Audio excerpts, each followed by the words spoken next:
to your door.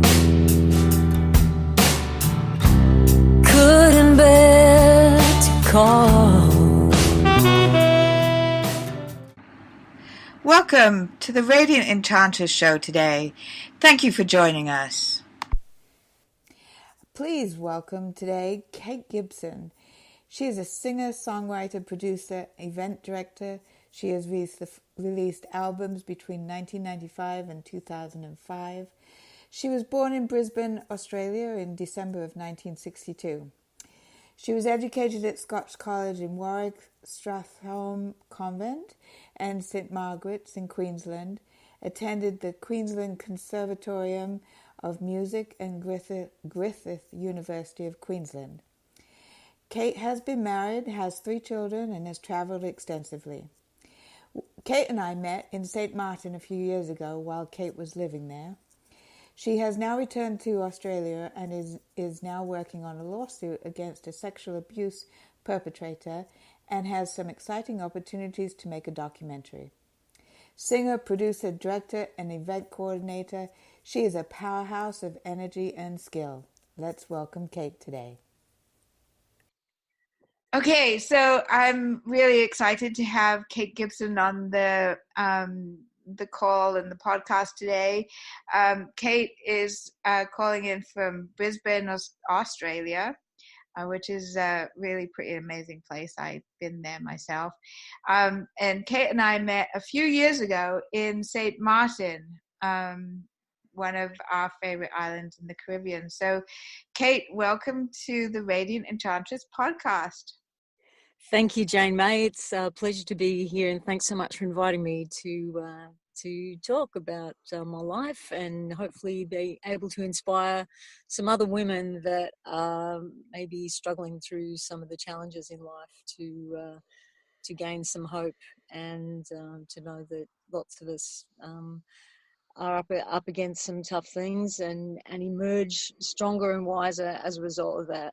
So, I'm happy to talk about it. Yeah, thanks, Kate. I just, as I go along this journey of, what we're doing with the Radiant Enchantress Initiative and Magical Earth Women, I am finding that more and more women have had challenges and experiences in their life that have changed them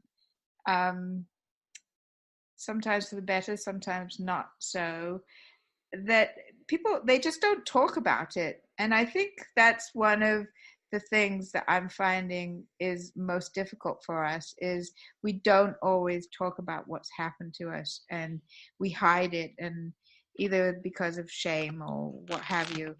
So I think it's really important that we get this word out. So I know a lot of your story. I don't know all of your story, but I know a lot of your story. So why don't you tell the audience a bit about you and why you're here? Okay. Just in recent weeks, I was able to file with the federal court here for an event that happened in 2012, which was when I was drugged and raped by the licensee of the hotel where I had been singing at on Sundays. And I'd already made a complaint about sexual harassment to his wife, who just brushed it off. And then the attack happened a couple of weeks after that. That was a life-changing event for me because that was the 3rd time that I'd been sexually assaulted. So, and the 4th significant attack in my life, and that was the point where actually, that's not true. After that, I fled and left Australia and married, and then my husband sexually assaulted me. Yeah. So the history of these sexual assaults that happened to me was like being groomed by a pedophile when I was 14 and in my first band. And that was a time when parents didn't want to talk about it. My parents didn't protect me. I've tried to, heal that wound with them, but really no one wanted to talk about pedophilia, because often it was an uncle. It's always somebody that you know. Anyway, that was the first time. And then then there was these double rapes. I've gone through my whole career as a musician and never been assaulted. And it was just incredible that that happened to me. So I was raped by the licensee. And when I got home, I was raped by my housemate, who was the former deputy mayor. So you can imagine the police's situation. It was their friends. It was a wealthy guy. It was the former deputy mayor. It was fully the boys' club. And it's taken me 6.5 years of just constantly trying with police investigations, the crimes and corruption, and then finally with the Human Rights Commission. And then as all this has been bubbling along, there's been the divorce going on as well. And my husband has, I believe, Asperger's and bipolar, and that turned into a really abusive relationship to the point where he sexually assaulted me as well, putting his hand in my vagina to check and see if I'd had sex with the piano player when I'd taken 20 minutes to drive him home. And then a couple of days after, it was strangulation and hands around the neck. And that's when I made the decision to end that relationship and come back to Australia. So then that culminated in me going, well, that's 4 men now who violated me. And I just then continued the fight for justice. And so what has been most interesting is this fight for justice after being raped by the licensee of the hotel, because I just don't believe that you should go off to work, you can be drugged and raped, and then that the police don't charge that man, so they don't even have to make a statement. So that was an entry into this bizarre world of what the law says is rape in Queensland, in Australia. And then I found that the more I talked to my grown-up children's friends or other people, every time I said, yeah, and I got more comfortable about saying, yeah, I was drugged and raped, and then raped again an hour later. And, yeah, my life was a spin, and I've just been recovering from that since. Without exception, okay, a couple of exceptions, but everybody said, me too, me too, me too, me too. I'm going, oh God, it's actually me 3 for me, and maybe this is a whole, we start counting how many times this happened. But it just turns out that it's everyone. And like this movement of Me Too is so important. And for the young people coming through that are so horrified as to what the generation and the generation before that experience, but all they're doing is just scratching the iceberg to really know this culture of just discrimination and sexual assault that's happening worldwide. Some countries much worse, but in Australia, we're a first world country, you would think, but it's alive and well here. So the things that have been interesting for me has been this real fight to drag this man before a federal judge, which is now what we will do. But the carnage that's happening on the way to that is that I've uncovered all this police corruption. And so I'm backtracking and making the complaints to the police. And my point there is that if there was a way for me to seek justice and to discipline or in some way pull this predatory licensee off the street, the police should have been the ones to say to me, oh, do you know you can go to the Human Rights Commission? But they never did. So there were 4 further investigations that I demanded. And at the end of one of those investigations, that detective said to me, quote, oh, Kate, you should have expected to be raped by the licensee because you'd already made a complaint about sexual harassment. Oh, my God. So I asked him to put that in writing, and he wasn't prepared to put that in writing. Then he also said stuff like, oh, so, you still live in the area. Like, you can't be, suggesting that because I still lived in the area that it couldn't have been too bad. But the fact is that I told everybody when it happened, and they fled, the whole family fled back to Brisbane, 2 hours south of here where they came from, and his wife divorced him.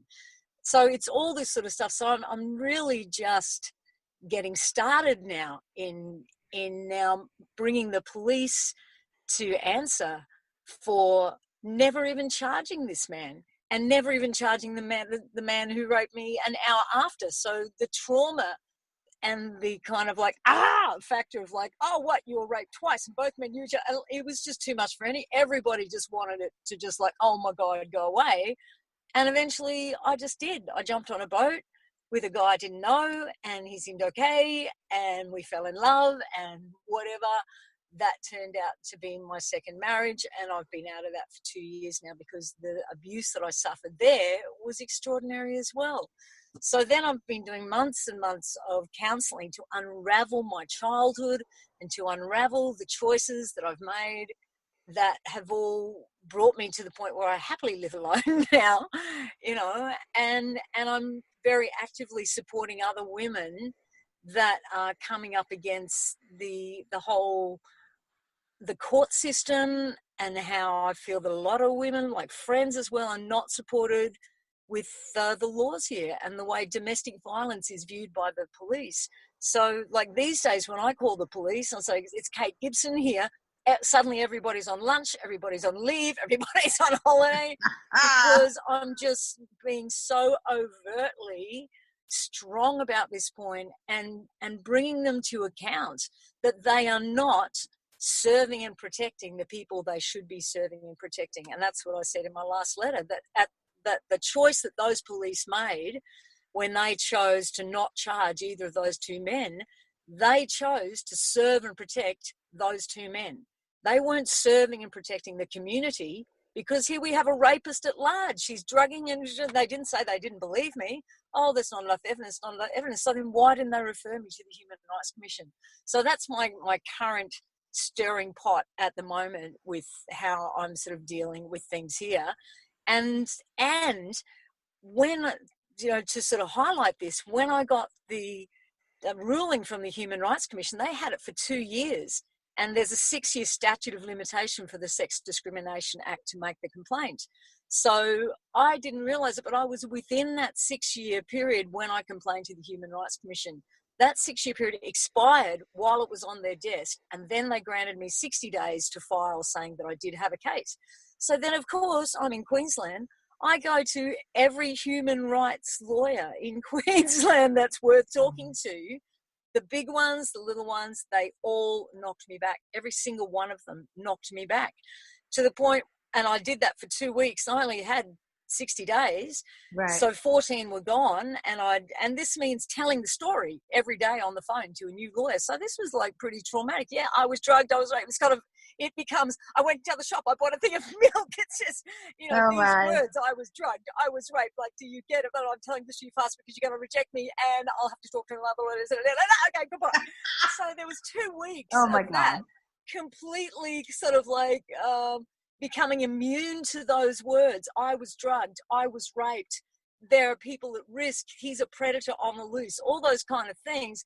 And all of these lawyers just going, no, we can't take your case, no. And I'm just, anyway, so then I wrote to Canberra. I found the Lawyers for Human Rights, Australian Lawyers for Human Rights. I wrote to them and I said, what a freaking sad day for justice in this country if, when granted 60 days to file, not one lawyer in the state of Queensland would take on this case. And I said, what a sad day for justice in this country. Anyway, they put me onto a barrister, and the lady barrister said, okay, I'll make sure that you file, which is what we needed to do, to file to stop the clock running so I didn't miss out on this, statute of limitation. And then my daughter was working in the Clarence Chambers in Sydney, in right the heart of it all there. And she started to sort of prick up her ears, and she knew, but my kids were kind of like, Mom, can't you just stop talking about it? Can't you get on with your life? That's the point. You can't get on with your life. And this is the point that so many people you read about on the news, they go, no, it happened 30 years ago. Why can't they just forget about it and go home? These wounds are soul wounds. When somebody does that to you, they hurt your soul. And you just have to, there's multiple levels of why you need to fight back. And there's a fear that, oh my God, they're going to do that to my daughter, my daughter's friends, my neighbor, my this, and you want to protect other people. And then you see this sort of audacious confidence of these attackers, how they know they're going to get away with it because they've met 10 other blokes in the bar who got away with it. Right. And they all get away with it. And like, this is the problem that the police don't charge them. There's no consequences, or there's not enough evidence. Like the laws here, there's a law here in Queensland that the Women's Legal Service have been trying to change for petitions and stuff for like all of this year to strike out a defence that a man has, that all he has to say is he believed she was consenting.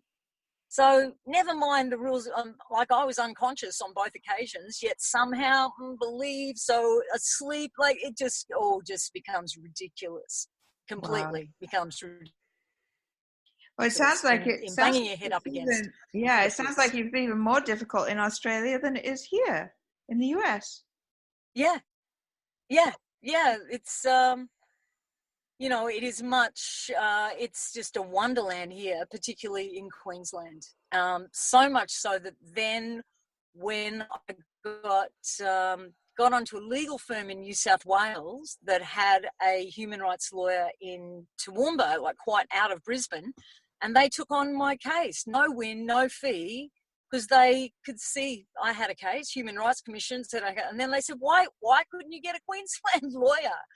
And I said, because I've uncovered all this corruption, this big fat boys club where all the lawyers here know all the politicians, who know all the police that did the investigations, saw the situation, and like this is Noosa, like this is one of Queensland's most prestigious little areas, and the North Shore, where I live, and the North Shore Hotel is a place where tens of thousands of children go for holiday and school camps. That's where they make. So to have like rape on the Noosa North Shore, well, it's just not a good look, is it? So everybody, for the betterment of everybody else but the victim, runs around and makes sure that, well, the media can't get this, or how will we ever recover from this? And, you know, and so I left and went and lived in the Caribbean for 4 years, and inadvertently fell into another really abusive relationship, and then realizing that I was with a man who now insisted that I walked around naked all day, controlled all the money, pushed my friends away, pushed my kids away. You know, it was, you know, outwardly fabulously wealthy, but I just found I was just living in a gilded birdcage. And then as I tried to go back to do music and connect with musicians, the jealousy and control that happened, it was impossible to try and reconnect with my creativity and do the things that I love to do, which was making music and having projects and, you know, reaching for all the really fun things and having days filled with laughter and love and great creative people. And I just started going, what happened to my life?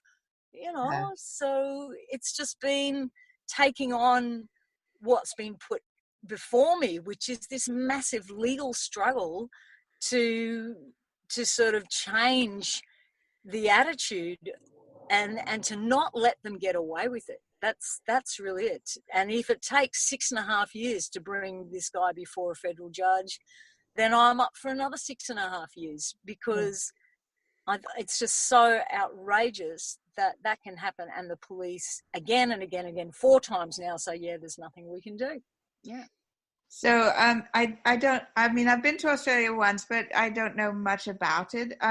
So is there a way to get sort of some women together and do some demonstrations like they've done in the US, or is that not something that would work at this point? Well, they had a petition. The Women's Legal Service had a petition about this particular amendment that needs to happen to the law in Queensland, because they amended it in New South Wales recently after there was an awful situation where a very young girl was raped by the son of a King's Cross is a very busy part of Sydney. Yep. And she was a virgin, and it was just such a shocking thing that happened to her. And because she froze and was silent, he did go to jail, but a smart barrister got him out 18 months later. He just said, well, she didn't say no.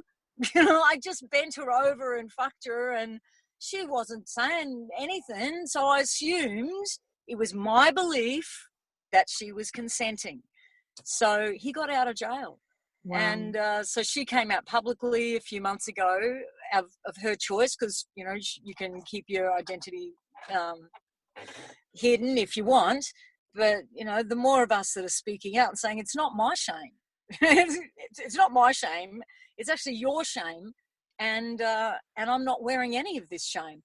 And That's when she spoke out saying this law needs to be changed. So then there was a petition in Queensland But, we've had a new prime minister since, we've just, uncovered a whole lot of politicians that are only interested in self-interest. So things are moving or not moving at all. Like, to say they're slow is an exaggeration of the process, So is there anything we can do at grassroots level and in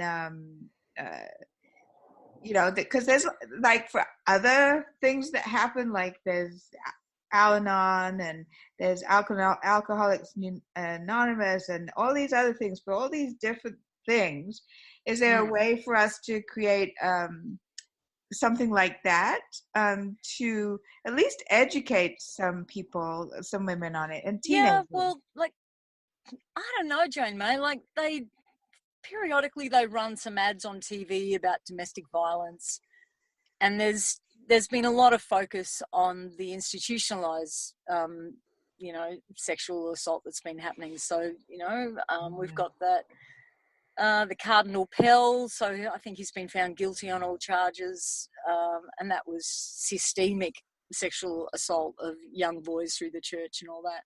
Right. So Australia has made some really good inroads there. But, the rape thing it's the men, because this is a male-dominated parliament, which is, and the government, I mean, if you follow any of the Australian stuff, they're saying there's a women problem, but there's actually a men problem because there's no women in the parliament.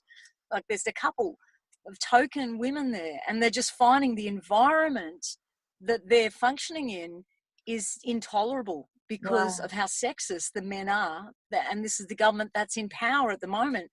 So it's a very difficult environment to make any changes at all regarding to rape laws, because, I mean, just saying the word, rape laws and everybody runs for cover. You're absolutely right. It's by people not speaking those words and sort of wearing this invisible shame and not talking about it. And it's only through everybody standing up and saying, me too, me too, me too, that we've even realised the extent of that it's happening to everybody. You're not the isolated person. It's happening to all of your colleagues, to all of your school friends, all this kind of thing. So it's a systemic problem, and it's not a women's problem. It's a small amount of men that are making this a big problem for women. So we need men, good men, to be part of this solution. We can't do it without our men folk standing with us. So the way to address this is not, firstly, to alienate our men folk by them feeling threatened. And so we need to sort of step quite carefully and make sure that it's inclusive. This is a human problem. This is human rights, because yes, it does happen to men as well, but like 98% it's happening to women. But yes, okay, we'll bring in that 2%, of course, but primarily this is a problem for women. And when they've done some of these studies and sexually harass men in the street, men do not fear further intimidation from women simply because of our lack of physical strength. Right. Men don't fear women the way women fear men, the way it is so easy for a man to overpower a woman and rape you. There, you're done. Where's the next woman to rape?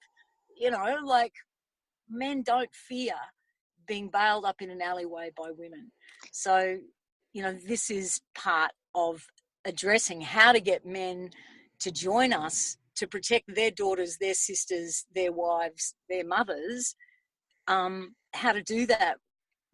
But at the same time, sending this very strong message to the men out there that have been getting away with it for so long, and to get the police and the courts to make it an example, so when they do get somebody before the courts, they make an example of them. And time again, they're just not doing that. So, so I'm not sure of the way forward, Jane May. I'm just not.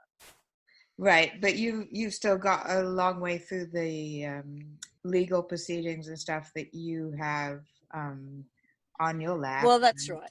Yeah. So and that could take literally years, right? Well, it could. I guess the people that want the story, like the Project, the Courier Mail, that now know about it. I've shared it with them, telling them this is coming and this is what's going on. only because my husband's lawyer made an extraordinary comment in the court when there was only three of us there, saying, sexual assault is irrelevant.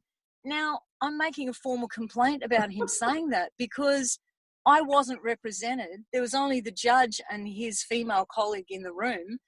Sexual assault wasn't even under discussion. And yet as like a final sort of like throwing of a grenade, he says that. And I'm just like going, that's extraordinary. Like, where is his conduct as a decent person to not, not to say that? There's no way he would have said that. So, I'm taking the time to make complaints. And like, nobody wants to hear these complaints. So you make the complaint and then they send it back and, we're not the right, and this other place to make a complaint. Oh no, that complaint is made there. For example, the bailiff who was supposed to serve me, he blatantly lied saying he'd serve me. And I proved that he didn't because I had a visa transaction at exactly the same time with three people in the room. So there was no doubt.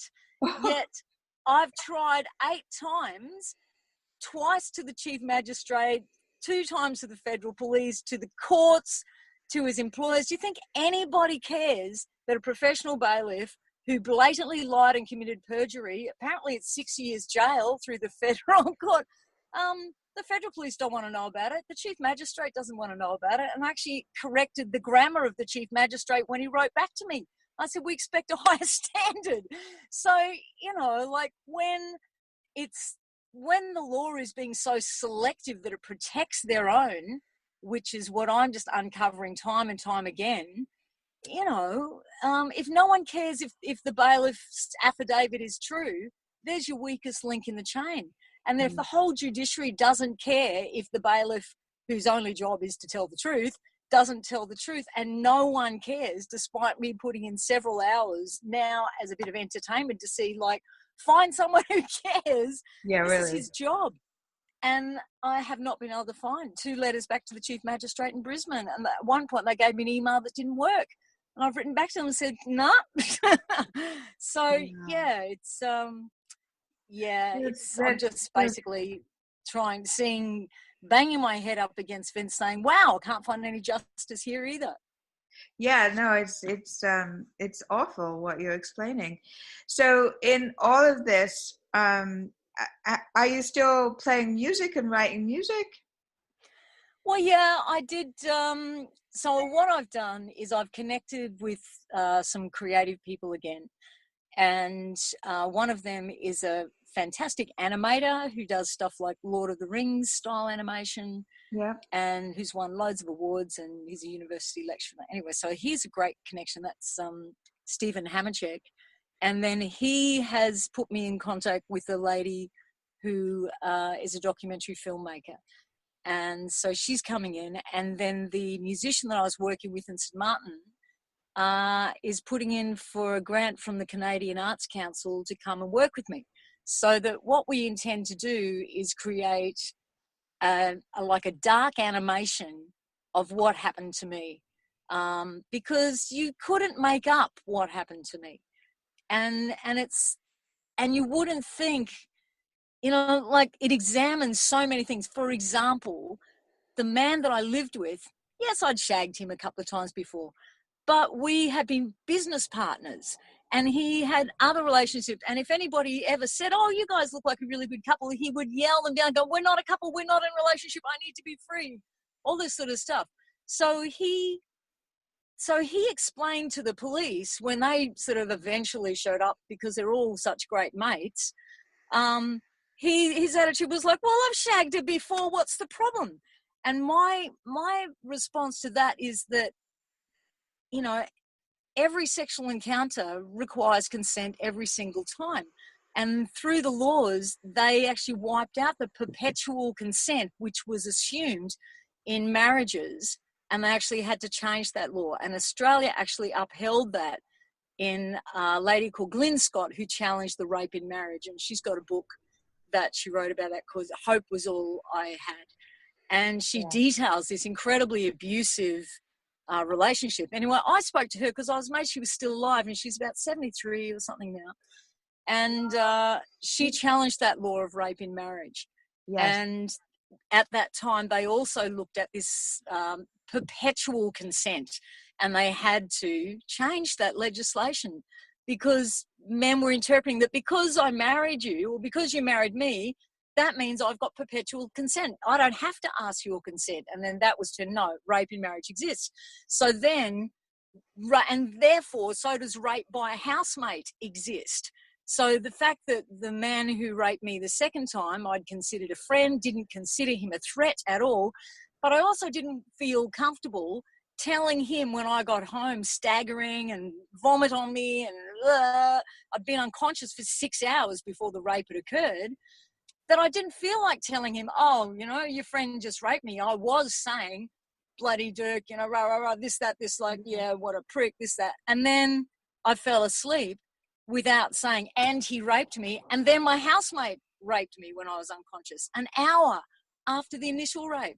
So then if I was going to do a rape kit, and when I spoke to the police later, they're kind of like, well, neither man denied it. I'm going, what? You know, so they didn't even bother to deny it. So then you have to go back into consent. It goes back into consent. And then we're back to this law in Queensland, which was all they had to say was they assumed I consent. But I'm saying, well, I was unconscious, so I couldn't give consent. So it goes round and round in circles. Yeah. And then the police hide behind evidence. And this is what we're up against. So then I challenge them and I say, well, when was the last, so what happened? The last time you charged somebody, there were witnesses. And he said, oh, well, there was a witness or something. You know, so anyway. Crazy. So I guess the next question I have is how is because you've been in therapy, right? Yeah. Has that helped? Yeah, it really has helped because we went right back to when, you know, at the age of 14, groomed by the 30-year-old drummer.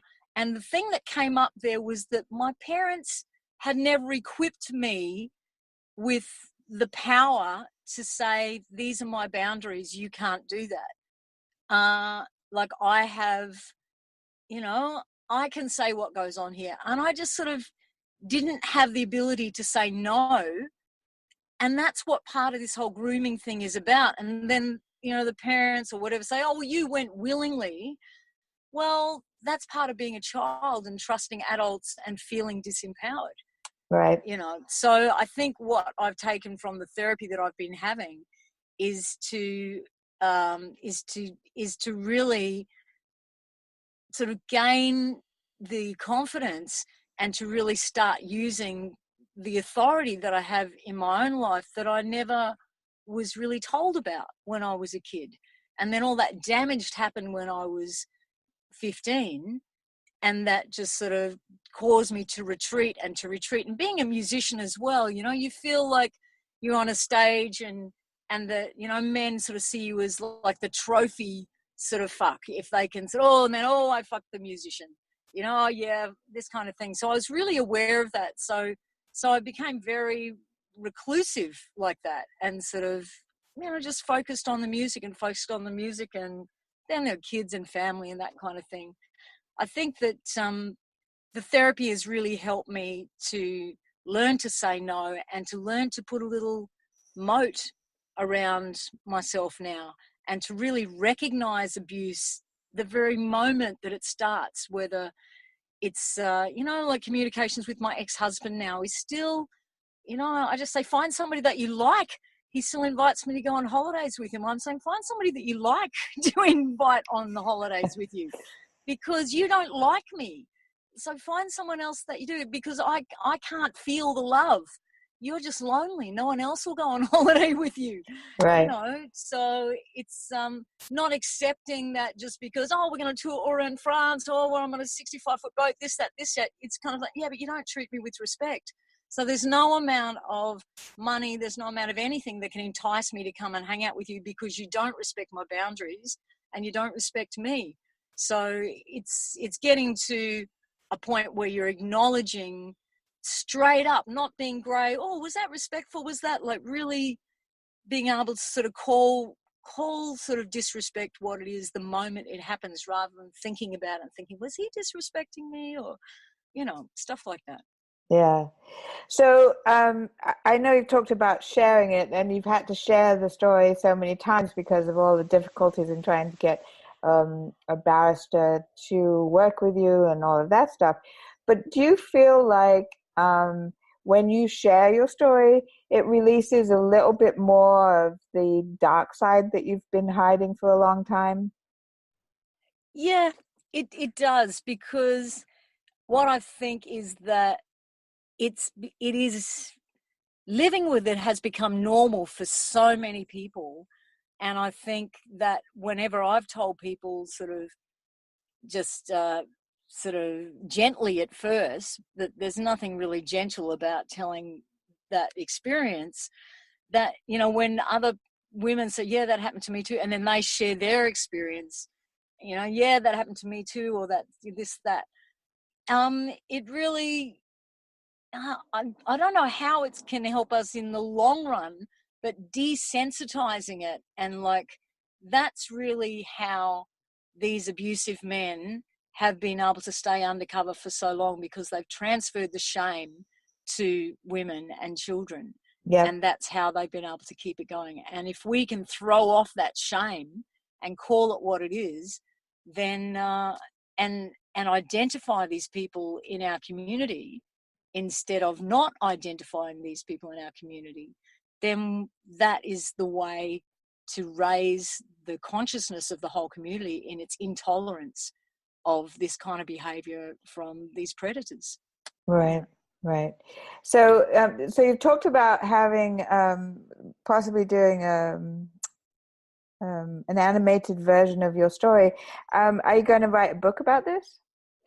Yeah, I'm definitely writing a book about it. Have the you? interesting thing has been that when this lawyer came to meet with me, this is about the Dirk Alberts, the licensee who raped me. Yeah. So of course they have to do my whole life history. And when I had made further submissions to the Human Rights Commission here, in saying reasons why they should give me the extension, reasons why they should let me drag this man through to a federal court, I said, I'm a clean skin. I've just been a single mom raising 3 kids. I don't have a police record. I don't have any dirt for anybody. If you were ever going to drag anybody before a courtroom and look for dirt, drag me, because I got nothing to hide. So then the lawyer comes and he tapes a 4-hour interview with me, which is my whole life story. So there it is. And then they've sent me this transcript, and it's taken me 10 hours to go through half of it. But really, there is the basis. That's the skeletons of my book. Oh, and cool. The timeline for all that. So, and it's so interesting. It's so interesting, because I just have been doing some pretty mad stuff and uncovering and standing up against tyrants. And some of the stuff that I've done, in the early 2000s, was to help these people wrest an island, paradise, 5,000-acre island paradise off Mackay called Middle Percy Island, that was swindled by a thug who's all his mates were the top people of the Rebels Bike Club, which is an outlaw bike club that was been supplying drugs and amphetamines, for the last 30 years in this country. Anyway, he swindled the island for $10 off these really nice people. Wow. And it took 8 years going through the courts to make him give it back. So, and that was a massive effort on my behalf, where he threatened to rape daughters, sink their boats. Everybody just ran for cover. He was 6'7", covered in tats. And I have musicians that are 6'7" and gentle giants and geniuses and covered in tats. I had met extraordinary people in the creative world, but this guy was a full-on gangster. And I couldn't tell the difference because I didn't have that life experience. I'd been changing nappies and going to preschool and, looking after my 3 kids. Right. And he was completely predatory with me. And I went and lived with him on the island for over a year. coming and going. We got fully shipwrecked. Like, it's a whole massive story, but we succeeded in getting the lease transferred out of his name and to the rightful people that should have had that had the lease. Wow. So that's what then I was then I had suggested ecotourism and was sorting out doing helicopter ecotourism on the island, and had a government sponsored little business incubation thing going on there to do that. And I was gigging at the local hotel, and that's when the rape occurred by the licensee that interrupted all those plans. And now it's been 6.5 years later, you know, that I left Australia, and so now I'm sort of starting to pick up those plans and continue with what I was doing before this happened. And that's like, it's 6.5 years of my life that was in complete sort of like spin. That's crazy. That caused me to walk away from something I'd already put 10 years work into. So it was a big effect on me. So this just an amazing story, like horrendously amazing, I guess. So we're going to sort of wrap up now. Can you give a couple of words of advice to our listeners? What can they do to help themselves out of the hiding space, I guess? Well, I would say be the squeaky wheel. You know, like when you get a police officer that says stuff like, you should have expected to have been raped, Kate, because you'd already made a complaint about sexual harassment. Like, that's extraordinary. And I've called for a lie detector if he denies saying that to me, because I've called for an apology and all this sort of stuff.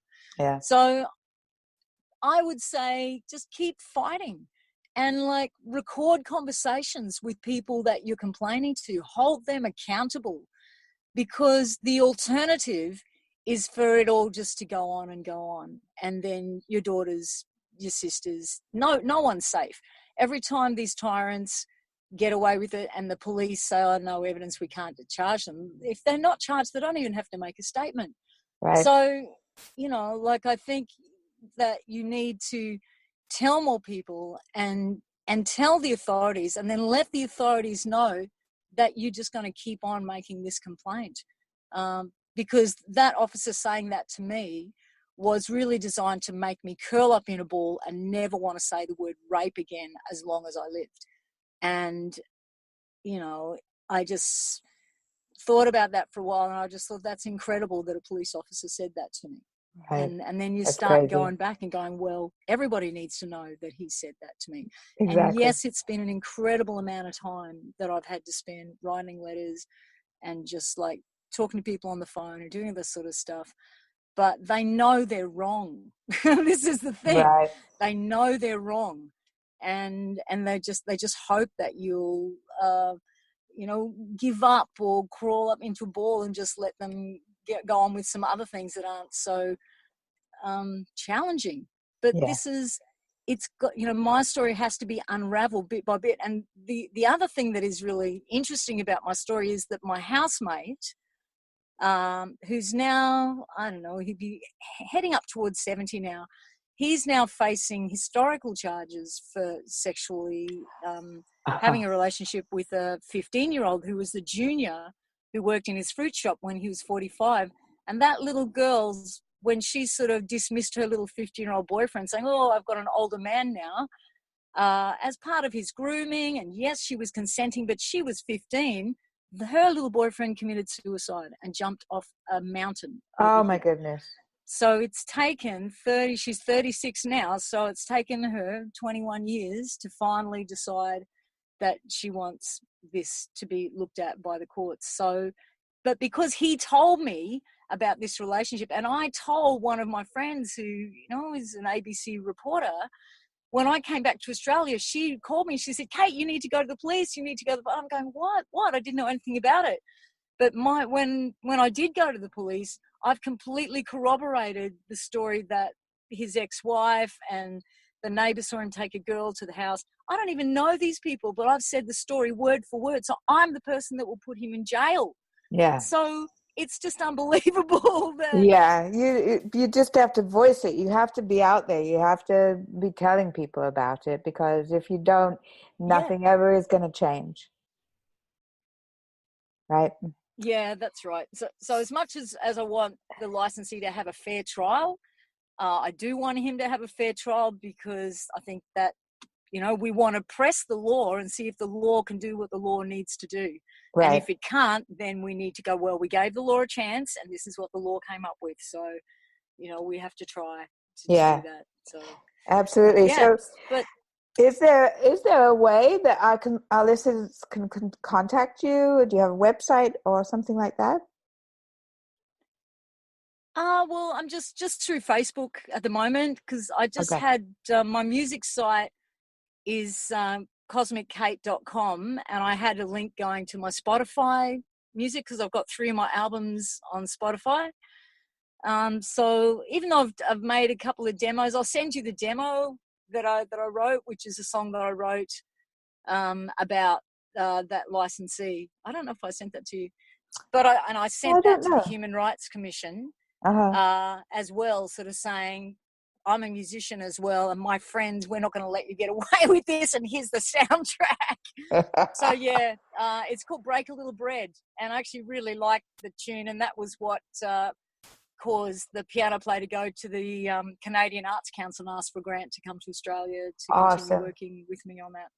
Yeah. Awesome. So now that I'm sort of coming out, I mean, just the fact that I'm not on my own anymore, that now I've got like a team of lawyers, and I'm not on my own anymore. And it is a completely different sort of headspace for me, knowing that even though it's taken all this time to get people to sort of listen, that you can't have a licensee doing stuff like that. You just can't. No. So, No, it's there for is no sure. choice. Yeah, no, for sure, Kate. I'm like, every time I do one of these podcasts, I am amazed of the situations that I'm told about. It's just mind-boggling to me. So I Yeah. totally appreciate you coming on to do this for us. And I know that sometime in the future there'll be stuff we'll be doing together. I don't quite know what that is right now, but I know that we're both on a similar or parallel path. So I totally appreciate this, and thank you so much. Yeah, thank you, Jane May. A real pleasure to talk to you. And hopefully we can help other people find their voice and find their tribe, and everybody gets together and picks up a big stick. Yeah, right. Maybe that's what we should do. Pick up a big stick and go down the road and say, "Hey, I'm here. This is what happened." Yeah, and join us, because they've all got their stories as well. It has to come back to the legislation, because the police are hiding behind the legislation that was written by men 100 years ago to make sure that no one ever gets charged with rape. And Right. I've written to the Prime Minister saying that. Yeah. But I don't get any response back from the Prime Minister. But that's the truth of it. These laws are archaic laws. And Yep. they was totally set up at a time when women were bought and sold like sheep and pigs. Yeah, So, yeah, and I can understand that with Australia, because Australia was created on a whole different platform from a lot of other countries. yeah, that's right. At least Yeah. at least the white population there.